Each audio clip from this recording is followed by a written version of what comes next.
안녕하세요. 네, 반갑습니다. 이 시간에 이 자리에 오랜만에 서게 되는 것 같습니다. 늘 그렇지만 이 자리에 서는 게 참 조심스러운 그런 마음들이 있습니다. 조심스럽고 또 한편으로는 걱정도 되고 또 한편으로는 두려운 이와 같은 마음들도 있고 그렇습니다. 쉽지 않은 것 같아요. 음, 그래서 어떤 말씀을 교제할까 생각을 하다가 다른 어떤 새로운 말씀을 교제하는 것보다 제가 작년에 그 수요일 날 저녁에 함께 에베소서 말씀을 교제를 몇 번 했었거든요. 그래서 그 뒤에 있는 말씀을 이어서 하는 게 좋겠다 싶은 생각을 했는데 어, 그런 생각을 계속 하면서도 후회가 되고 왜냐하면 이 에베소서 말씀 자체가 우리말을 이해하기도 쉽지가 않고요. 그리고 또 에베소서 말씀 자체가 영적으로 굉장히 깊이가 있는 말씀들이기 때문에 그것을 이해하고 깨닫는 게 참 쉽지 않다라는 생각이 많이 듭니다. 그래서 내가 왜 이 말씀을 보고 있을까라는 생각이 들기도 하고 에베소서에는 하나님의 영광에 대해서 이야기를 하고 있고 또 하늘에 속한 것들, 하늘에 관한 이야기들을 하고 있습니다. 그런데 우리는 지금 이 땅을 밟고 살아가고 있기 때문에 우리가 다 이해하지 못하는 영역에 있는 부분들이 있어서 이걸 잘 이해가 되지 않아서 잘 깨달아지지 않아서 마음에 답답함도 있고 그래서 참 저도 이게 이해하는 게 쉽지가 않은데 성도님들을 더 어렵게 하면 어떻게 할까라는 그런 고민들 때문에 어려움들이 있었습니다. 다만 하나님께서 저에게 은혜를 주시고 또 성도님들께도 은혜를 베풀어 주십사 하는 기도하는 마음으로 이 자리에 섰습니다. 우리 함께 에베소서 1장 말씀 한번 펴보시겠습니다. 1장 3절부터 6절까지 말씀을 한번 읽어보도록 하겠습니다. 원래 14절까지 읽으면 좋은데 오늘은 6절까지 말씀까지만 생각을 할 거기 때문에 여기까지만 같이 한번 읽어보도록 하겠습니다. 에베소서 1장 3절부터 6절까지 같이 한 목소리를 읽어보겠습니다. 자, 시작. 찬송하리로다. 하나님 곧 우리 주 예수 그리스도의 아버지께서 그리스도 안에서 하늘에 속한 모든 신령한 복을 우리에게 주시되 곧 창세전에 그리스도 안에서 우리를 택하사 우리로 사랑 안에서 그 앞에 거룩하고 흠이 없게 하시려고 그 기쁘신 뜻대로 우리를 예정하사 예수 그리스도로 말미암아 자기의 아들들이 되게 하셨으니 이는 그가 사랑하시는 자 안에서 우리에게 거저 주시는 바 그의 은혜의 영광을 찬송하게 하려는 것이라. 바울은 에베소서를 시작하면서 하나님을 찬송하면서 시작을 하고 있습니다. 원문에는 이 3절부터 14절까지가 한 문장으로 되어 있다고 합니다. 우리는 지금 이게 몇 구절로 나뉘어져서 되어 있는데 실제 원문에는 이것이 하나의 문장으로 되어 있다고 합니다. 아마 바울이 찬송하리로다라고 말을 시작하면서 그 마음속에 북받치는 어떤 감동이 있었던 것 같아요. 그래서 쉬지 않고 그 입에서 이 말씀들이 막 흘러나왔던 것 같습니다. 바울의 마음 중심에 하나님을 찬송하는 이와 같은 마음이 있었고요. 그 6절에서도 하나님 그 은혜의 영광을 찬송하게 하려는 것이라 그러면서 찬송으로 마무리를 하고 있고 또 14절에도 그 중간에도 계속 그 하나님을 찬송하는 이와 같은 표현들이 나오고 있습니다. 그런데 우리가 생각해 보면 바울이 하나님을 이렇게 찬송하고 있지만 실제로 바울의 현재 처해 있는 상황들을 보게 되면 하나님을 찬송할 만한 이와 같은 상황은 아닙니다.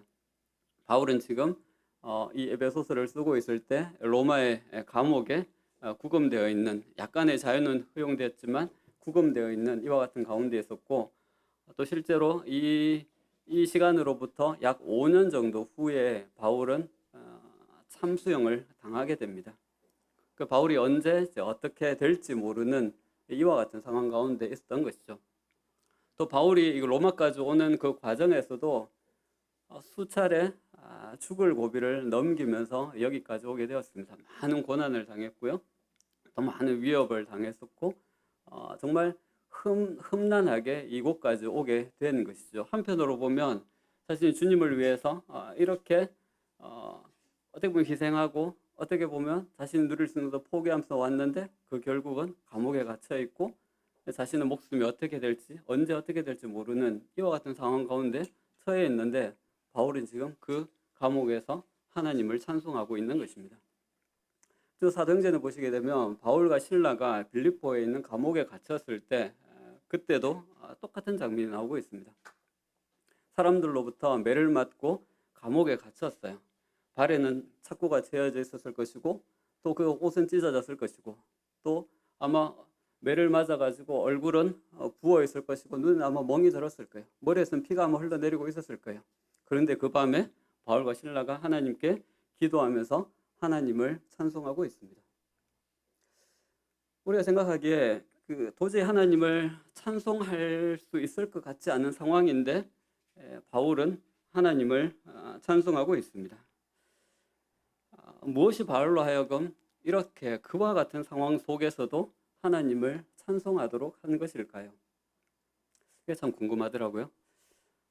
우리도 보시면 그 바울과는 다르겠지만 크고 작은 많은 어려움들과 환란들을 우리도 겪고 있습니다. 어떤 분들은 경제적인 이와 같은 문제들도 있고 또 어떤 분들은 건강상의 문제를 가지고 있는 분들도 계시고요. 또 어떤 분들은 가족, 자녀들, 또 부부간에 또 우리의 생활 가운데 다가오는 많은 문제들이 우리를 찾아오고 있습니다. 이런 일들이 우리에게 찾아오게 되면 찬송이 사라지고 또 영적인 침체에 빠져들게 되는 이와 같은 경우들이 저 자신의 모습에서는 자주자주 볼 수가 있습니다. 성도님들은 어떠세요? 지금 내 삶에 어떤 이런 고난이나 어려움들 이런 일들이 있는데 우리는 지금 하나님을 찬송할 수 있을까요? 아니면 지금 우리가 하나님을 찬송하고 있을까요? 저에게는 참 어려운 것 같은 일이었던 것 같습니다. 그래도 우리가 주님을 믿은 지 시간이 좀 되었기 때문에 어떤 사람들처럼 하나님을 원망하거나 또 하나님을 향해서 막 불평을 한다든지 그러지는 않습니다. 그렇죠? 저도 약간 교양이 있게 하나님을 원망하거나 불평하지는 않습니다. 그런데 문제는 하나님을 향한 찬송도 없습니다. 이게 어떻게 보면 우리의 삶의 문제인 것이죠. 우리 스스로 이걸 감당하고 감내하고자 하는 이와 같은 마음은 있지만 그 속에서 하나님을 찬송하지는 않습니다. 그것이 바울과 우리의 차이점이라고 할 수가 있는 것이죠. 또 우리는 그곳에서 견디고 참고 이렇게 버티려고 하는데 바울은 그곳에서 한 발자국 더 나아가서 하나님을 찬송하고 있는 것이죠. 바울은 지금 이 상황 가운데서 자신이 처한 어떤 환경 또 자신이 내가 왜 이렇게 되었을까 이런 어떤 자기 연민이나 아니면 자기 자신을 바라보고 있지 않는 것 같아요. 바울은 찬송을 이루다 하나님 곧 바울은 하나님을 생각하고 있는 거예요. 바울은 지금 자신의 마음과 생각을 하나님께 초점을 맞추고 있습니다. 그리고 또 하나님께서 자신에게 주신 그 복이 무엇인지에 대해서 바울은 생각을 하고 있습니다. 찬송을 이루다 하나님 곧 우리 주 예수 그리스도의 아버지께서 그리스도 안에서 하늘에 속한 모든 신령한 복을 우리에게 주시되. 바울은 하나님께서 자신에게 주신 그 복을 생각하고 있는 것입니다. 3절부터 14절이 한 문장인데 3절은 하나님이 우리에게 주신 그 복의 어떤 성격에 대해서 이야기를 해주고 있습니다. 그리고 4절부터 14절까지는 하나님께서 우리에게 주신 복이 무엇인지에 대해서 이야기를 해주고 있습니다. 제가 주목하는 것은 하나님께서 우리에게 복을 주셨는데 하늘에 속한 모든 신령한 복을 우리에게 주시되 하나님께서 모든 복을 우리에게 주셨다라고 그렇게 말씀하고 있습니다.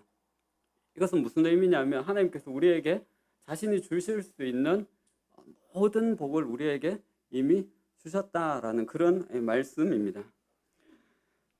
그런데 제 삶을 생각해 보게 되면 저는 계속해서 하나님 앞에 기도할 때 제 기도에 거의 90% 이상이 하나님 앞에 뭔가를 달라고 기도하고 있습니다. 하나님 이것 필요합니다. 하나님 저것 필요합니다. 이것 주세요. 저것 주세요. 이렇게 기도를 하고 있습니다. 하나님은 우리에게 이미 하나님이 주실 수 있는 모든 복을 우리에게 주셨음에도 불구하고 우리는 계속해서 뭔가 부족한 것처럼 하나님 앞에 하나님 이걸 좀 채워주세요. 이것 좀 주세요. 이게 필요합니다. 이런 기도들을 드리고 있습니다. 지금 내 여건이나 환경이 조금 더 안정되고 나아진다면 제가 하나님을 더 잘 섬길 수 있을 것 같습니다. 이렇게 하나님 앞에 기도합니다. 직장이 좀 더 안정되면요. 그리고 내 경제적인 여건이 조금 더 여유가 있어지면 제가 하나님을 더 잘 섬길 수 있을 것처럼 그렇게 생각을 합니다. 우리는 마치 우리 인생이, 우리의 삶이 우리에게 무언가가 부족해서, 우리에게 복이 부족해서 우리의 삶이 문제인 것처럼 그렇게 생각을 합니다. 그런데 진짜 문제는 무엇이냐면 우리에게 복이 부족해서 문제가 되는 것이 아니라 하나님께서 우리에게 주신 복이 무엇인지 우리가 잘 알지 못하기 때문에 그렇습니다. 그렇기 때문에 우리가 4절부터 14절에 있는 하나님께서 우리에게 주신 복이 무엇인지를 우리가 잘 곰곰이 생각해 봐야 될 필요가 있다고 생각합니다. 우리가 흔히 생각하는, 우리가 좋게 생각하고 우리가 바라는 복이라고 생각하는 그것이 하나님께서 우리에게 주신 복이 아닐 수도 있습니다. 그런데 어쩌면 우리는 정말 우리에게 하나님께서 주신 그 복이 무엇인지 우리가 깊이 잘 생각하지 못하면서 살아가고 있을 수가 있습니다. 4절에 보시면 곧 창세전에 그리스도 안에서 우리를 택하사 우리로 사랑 안에서 그 앞에 거룩하고 흠이 없게 하시려고. 창세전에 그리스도 안에서 우리를 택하사, 하나님께서 그리스도 안에서 우리를 창세전에 택하셨다라고 그렇게 말씀하고 있습니다. 우리 언제 택하셨다고요? 창세전에. 창세기 1장 1절에 하나님께서 태초에 천지를 창조하셨는데 그 이전에 하나님께서 이미 우리를 선택하셨다라고 그렇게 말씀하고 있습니다. 아마 우리가 성경에 있는 말씀 중에 가장 좋아하는 그와 같은 말씀 구절 중에 하나일 것입니다. 그렇죠? 예배 시간에도 정말 자주 이 말씀을 가지고 하나님 앞에 감사를 드립니다. 하나님께서 우리를 창세전에 택하셨다는 것은 우리가 이 땅에 존재하기도 전에 이미 하나님의 선택이 이루어졌다라는 그와 같은 의미잖아요. 그렇죠? 거기에는 우리의 어떤 것이 전혀 들어가거나 개입됨이 없이 그러한 것이 섞이기 전에 하나님께서 이미 우리를 택하셨다라는 그와 같은 의미입니다. 우리의 노력이나 아니면 우리의 선행이나 아니면 우리의 행위가 들어가기 전에 하나님이 이미 우리를 선택하셨다라고 그렇게 말씀하고 있습니다. 그런데 제가 주목하려고 하는 것은 그 후반부에 있는 말씀입니다.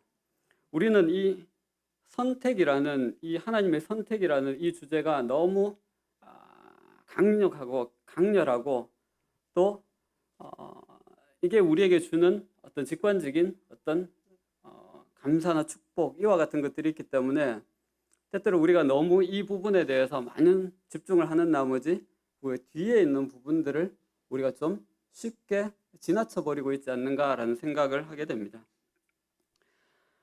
하나님께서 우리를 선택하셨는데요. 왜 선택을 하셨을까요? 그것이 후반절에 나오고 있는 말씀입니다. 하나님께서 우리를 왜 선택하셨죠? 우리로 사랑 안에서 그 앞에 거룩하고 흠이 없게 하시려고. 하나님께서 우리를 거룩하고 흠이 없게 하시기 위해서 우리를 선택하신 것입니다. 하나님의 선택의 목적은 무엇이라고요?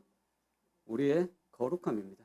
하나님은 그것을 위해서 우리를 선택하신 것입니다.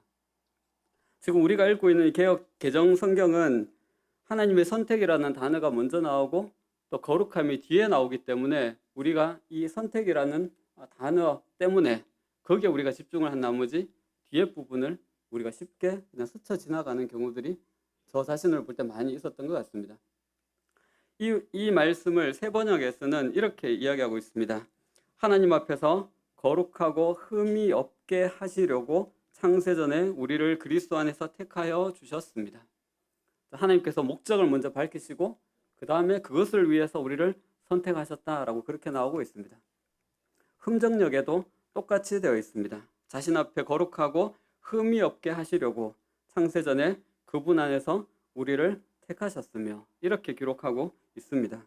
하나님은 우리를 거룩하게 하시기 위해서 선택하신 것입니다. 이 거룩이라는 단어를 생각하게 되면 사람들하고는 참 어울리지 않는 말이에요. 그렇죠? 우리하고 참 어울리지 않는 말이에요. 나 자신하고도 정말 어울리지 않는 이와 같은 단어입니다. 그런데 이 거룩함을 하나님과 함께 생각하게 되면 하나님은 거룩하신 분이시죠. 그렇죠? 하나님은 거룩하신 분이십니다.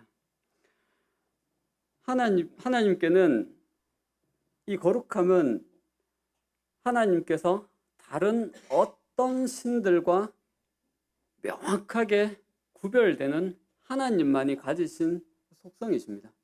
하나님은 거룩함에 있어서 다른 모든 신들과 구별이 되시는 거예요. 하나님은 거룩하신 분이십니다.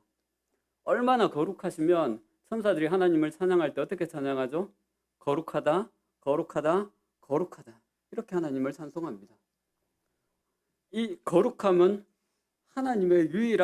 하나님만이 가지신 유일한 속성이지만 사람들에게는 전혀 어울리지 않고 전혀 맞지 않는 이와 같은 단어입니다. 그런데 하나님께서 우리를 선택하신 이유가 우리의 거룩함을 위해서다라고 그렇게 말씀하고 있는 것입니다. 그래서 하나님께서 우리를 거룩하게 하셨습니다. 그렇죠? 하나님께 우리를 거룩하게 하셨어요. 예수 그리스도를 통해서 우리를 거룩하게 하셨습니다. 그리고 지금 우리의 삶에서 하나님 우리를 거룩하게 하고 계십니다. 그리고 마침내는 우리를 거룩하게 하실 것입니다. 이것이 하나님께서 우리를 선택하신 목적입니다.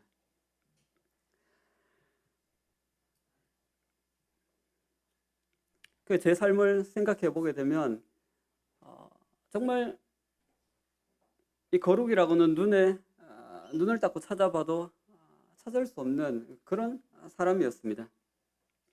우리가 구원을 받았잖아요. 구원을 받아서 우리가 신분적으로는 거룩한 사람이 되었어요. 그런데 우리 실제의 삶에서는 그렇지 못한 부분들이 굉장히 많이 있습니다. 이것 때문에 우리의 삶에서 우리 자신들에게 때로 실망하기도 하고요. 때로는 좌절하기도 합니다. 우리 자신들의 모습을 보면서, 나 자신의 모습을 보면서 하나님 앞에 실망하고 좌절하기도 합니다. 때로는 나 자신이 너무 한심하게 느껴지는 이와 같은 경우들이 있습니다. 그래서 하나님 앞에 고개를 드는 것조차 머뭇거리게 되는 이와 같은 모습들이 우리에게 있습니다. 그러나 하나님은 이런 우리를 거룩하게 하기 위해서 선택하신 것입니다. 어쩌면 지금 우리의 삶에 다가오는 이 모든 일들이 또 부딪히는 이 모든 상황과 또 부딪히는 모든 사람들과 또 갈등과 고민과 고난이 때로는 이 뼈를 깎는 듯한 이와 같은 고통이 하나님께서 우리의 연약한 부분들을 다듬으시고 우리의 모난 부분들을 깎으셔서 우리를 하나님 앞에서 거룩한 사람들로 만들어 가시는 이와 같은 과정 가운데 있는 것이라고 할 수가 있는 것이죠.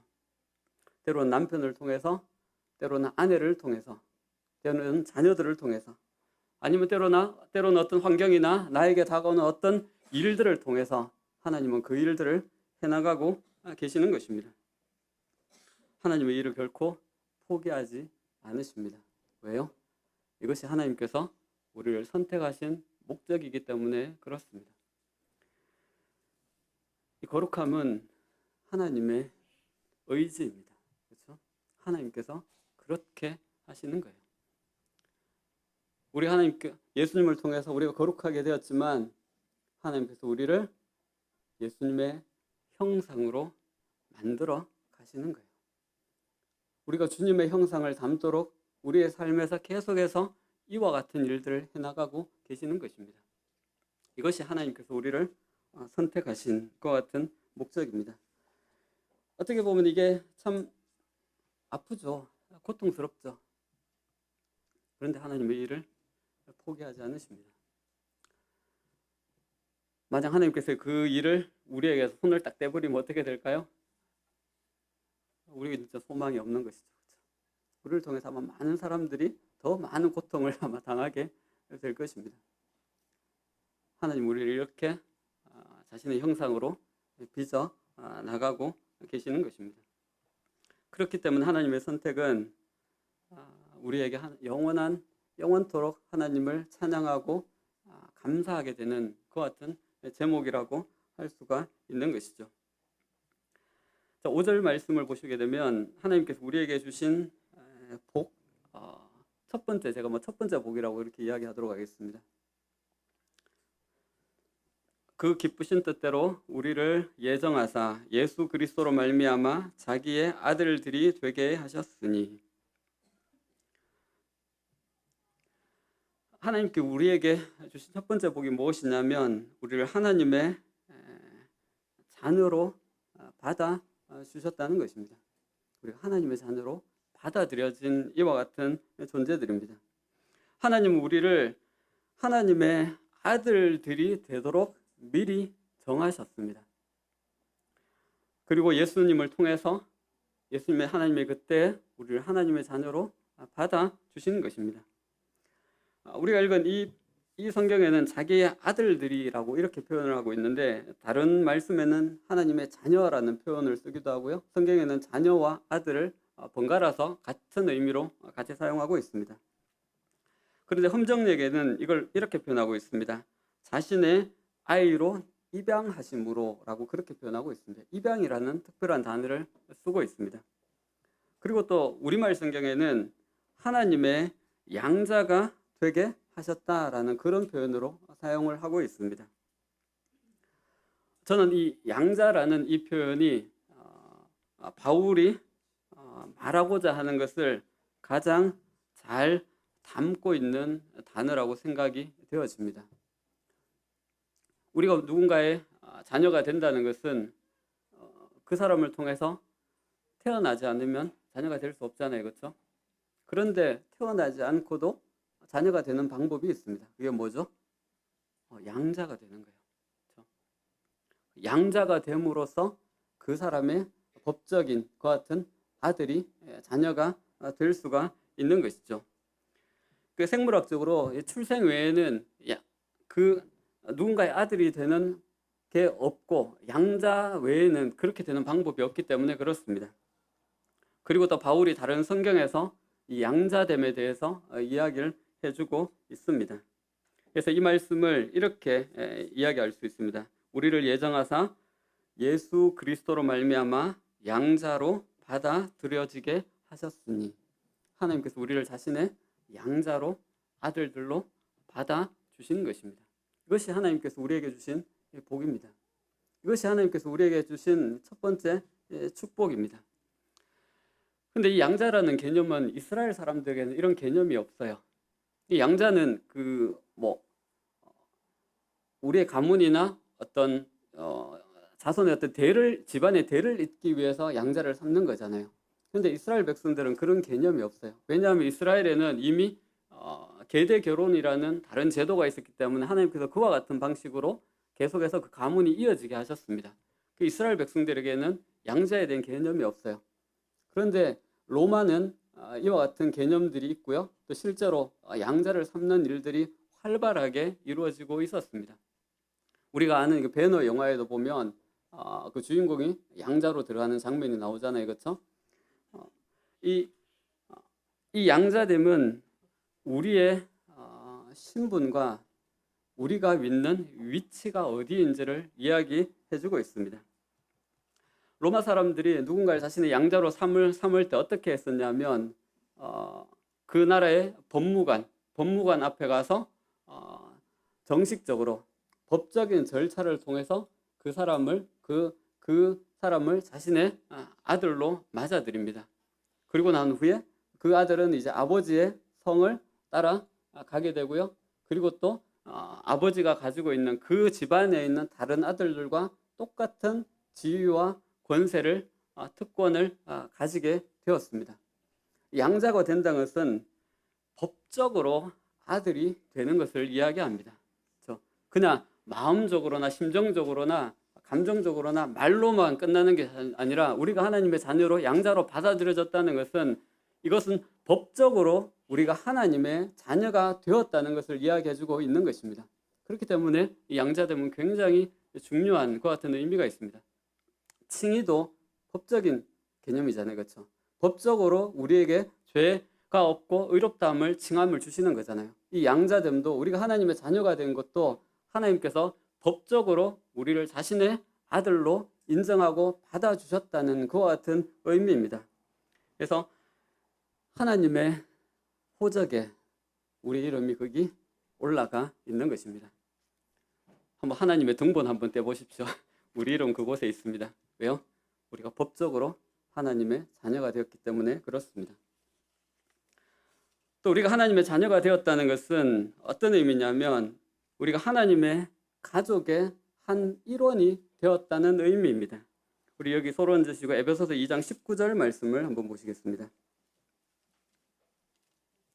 에베소서 2장 19절 그러므로 이제부터 너희는 외인도 아니요 나그네도 아니요 오직 성도들과 동일한 시민이요 하나님의 권속이라.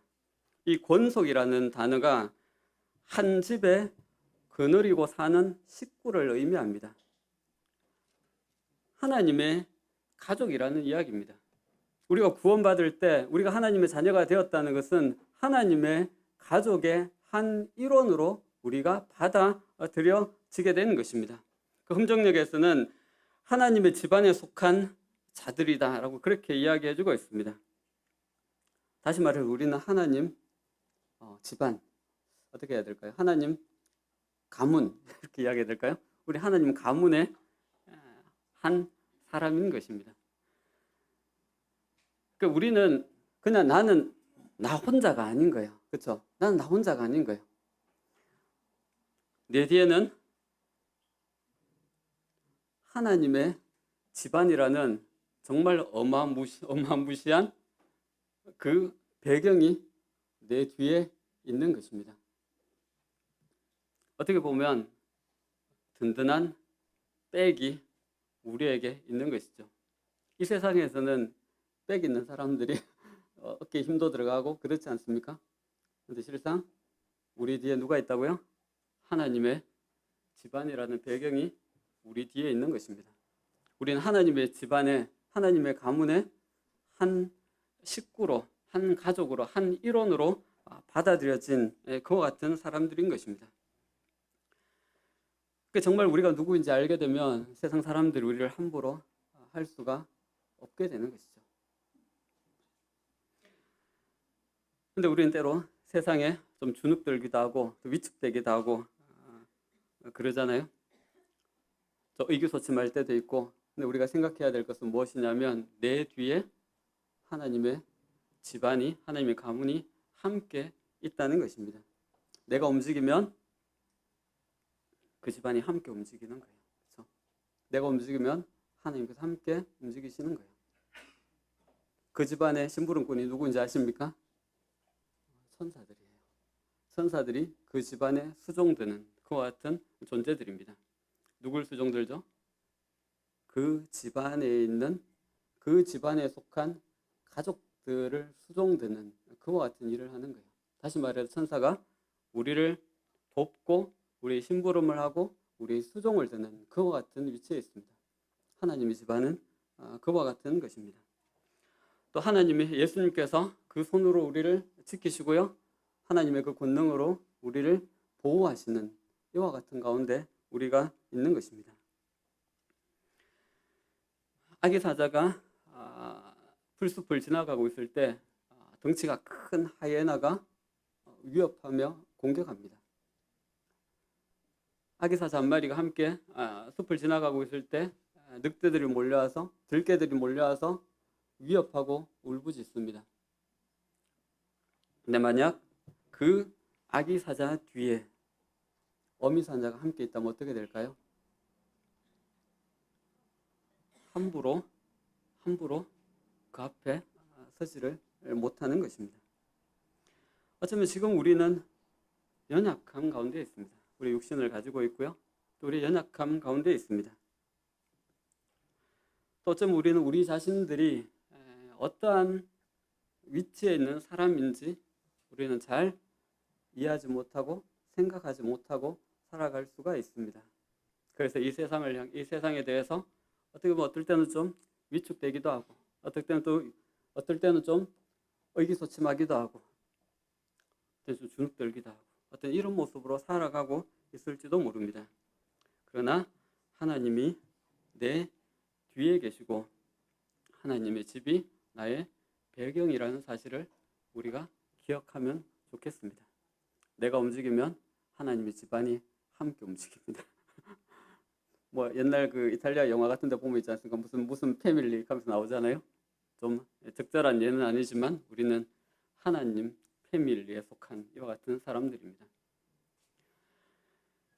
그리고 또 우리가 하나님의 자녀가 되었다는 것은 그러니까 하나님의 상속자들이 되었다라는 그와 같은 의미입니다. 에베소서 3장 6절 말씀도 한번 보시겠습니다.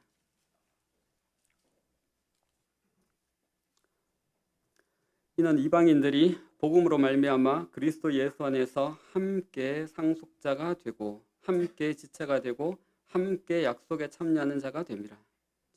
함께 상속자가 되었다라고 그렇게 말씀하고 있습니다. 또 로마서 8장에서는 자녀이면 또한 상속자, 곧 하나님의 상속자요 그리스도와 함께한 상속자니라고 그렇게 표현하고 있습니다. 원래 상속자는 예수 그리스도 한 분밖에 안 계셨어요. 그렇죠? 하나님의 상속자는 원래 한 분밖에 안 계셨어요. 그런데 예수님을 통해서 우리가 하나님의 자녀로 양자로 하나님께로 받아들여지면서 우리가 예수님과 함께 상속자가 된 것입니다. 이걸 어떻게 참 표현해야 될지 잘 모르겠어요. 그래서 이게 참 어려운 것 같습니다. 이게 뭐 돈으로 환산할 수 있으면 좋겠는데 그러지도 못할 것 같고요. 이재용 회장이 그 선친이 돌아가시면서 재산을 상속받았잖아요. 상속세를 얼마 낸지 아십니까? 상속세를 12조 7천억을 냈다고 합니다. 지금도 내고 있습니다. 한 번만에 못 내기 때문에 몇 년간에 걸쳐서 나누어 낸다고 합니다. 우리나라의 상속세율이 50%라고 합니다. 그러니까 실제로 이제 그 아버지께로부터 물려받은 상속이 얼마라고요? 그건 25조 정도 됩니다. 25조. 우리는 하나님의 상속자잖아요. 돈으로 환산하면 도대체 얼마를 세금을 낸다면 얼마를 내야 될까요? 지구 하나 정도 내야 되지 않을까요? 그것도 안 될 것 같아요. 그렇죠? 하나님 전 우주의 주인이신데 태양계 하나 정도는 그냥 상속세로 내야지 그것도 안 될 것 같아요. 그렇죠? 돈으로 환산할 수 없는 가치와 영광과 권세를 우리가 예수 그리스도와 함께 누리게 되는 것입니다. 이것이 하나님께서 우리를 자신의 양자로 받아주심으로 인해서 우리가 하나님의 자녀가 됨으로 인해서 우리에게 주어진 놀라운 권세입니다. 우리는 법적으로 하나님의 자녀가 되었습니다. 우리는 법적으로 하나님의 아들들로 받아들여진 그와 같은 사람들이 되었습니다. 우리는 나 혼자만이 아니라 우리 뒤에는 하나님의 집안이 하나님이 우리의 뒤에 배경으로 함께 하고 계시는 것입니다. 그리고 또 우리는 예수 그리스도와 함께하는 상속자가 되었습니다. 하나님의 모든 것들을 우리가 받게 되고요. 하나님이 누리시는 것들 우리가 함께 누리게 되고요. 그 특권과 권리들을 우리가 가진 사람들이 되는 것입니다. 바울은 찬송할 수 없는, 찬송할 만한 그와 같은 상황이 아님에도 불구하고 하나님을 찬송하고 있습니다. 왜요? 자기 몸이 찢기고 머리에서 피가 나고 입은 터지고 고통 가운데 있지만 자신의 위치가 전혀 달라지지 않았고요.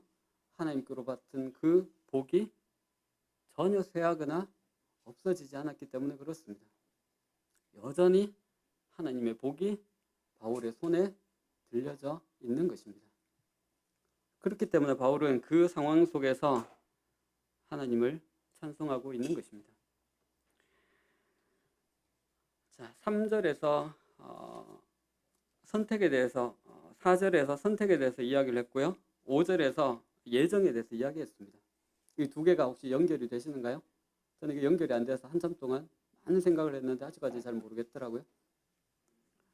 4절에서 하나님의 선택에 대해서 이야기하고 있고 5절에서 하나님의 예정에 대해서 이야기하고 있습니다. 4절에서 우리가 거룩함에 대해서 이야기를 하고 있고 5절에서 하나님의 자녀됨에 대해서 이야기를 하고 있습니다. 이 둘의 관계가 어떻게 보면 서로 다른 어떤 두 개의 축복을 이야기하고 있는 것처럼 느껴질 수도 있지만 저는 이것이 하나를 이야기하고 있다고 생각합니다. 하나님께서 우리를 자신의 자녀로 예정하셨습니다. 하나님의 자녀가 되기 위해서 우리에게 가장 먼저 있어야 되는 일이 무엇이죠? 거룩함입니다. 그렇죠? 거룩함이 선행이 되고 이게 뭐 시간적으로 순서를 구분하거나 나눌 수 있는 것 같은 문제는 아닌 것 같아요. 근데 다만 우리가 논리적으로 생각했을 때 우리가 하나님의 자녀가 되기 위해서 우리가 하나님께로부터 의롭다함을 칭함을 받는 거룩한 사람들이 되어야 하는 것입니다. 그렇기 때문에 이 둘이 이렇게 연결될 수 있지 않을까라는 생각을 하게 됩니다. 이것이 하나님께서 우리에게 주신 은혜입니다. 하나님께서 우리에게 베풀어 주신 사랑입니다. 그래서 바울은 6절에서 이렇게 이야기하고 있습니다. 이는 그가 사랑하시는 자 안에서 우리에게 거저 주시는 바 그의 은혜의 영광을 찬송하게 하려는 것이라. 그 은혜의 영광을 찬송하게 하려는 것이라. 그 영광스러운 은혜를 찬송하게 하려는 것이라. 이렇게 이야기하고 있습니다. 그래서 바울은 지금 하나님을 찬송하고 있는 것입니다. 그렇죠? 우리에게도 하나님을 찬송해야 되는 이유가 있습니다. 왜요? 우리가 하나님께로부터 이런 영광스러운 은혜를 입은 사람들이기 때문에 그렇습니다. 우리가 하나님의 자녀가 되었다는 이 사실, 이걸 좀 더 깊이 있게 좀 생각하셔서 더 풍성한 내용들을 좀 깨달으시는 분이 계시다면 좀 더 풍성하게 알려주시고 나눠주셨으면 좋겠습니다. 깊이 한번 생각해 봤으면 좋겠습니다. 내가 하나님의 자녀가 되었다는 이것이 어떤 의미인지, 이것이 무엇을 이야기하고 있는지, 이게 지금 내가 하나님의 자녀인데 지금 이게 나에게 어떤 의미가 있는지, 그리고 우리가 깊이 한번 생각해 볼 수 있는 계기가 되었으면 좋겠습니다. 함께 기도하겠습니다.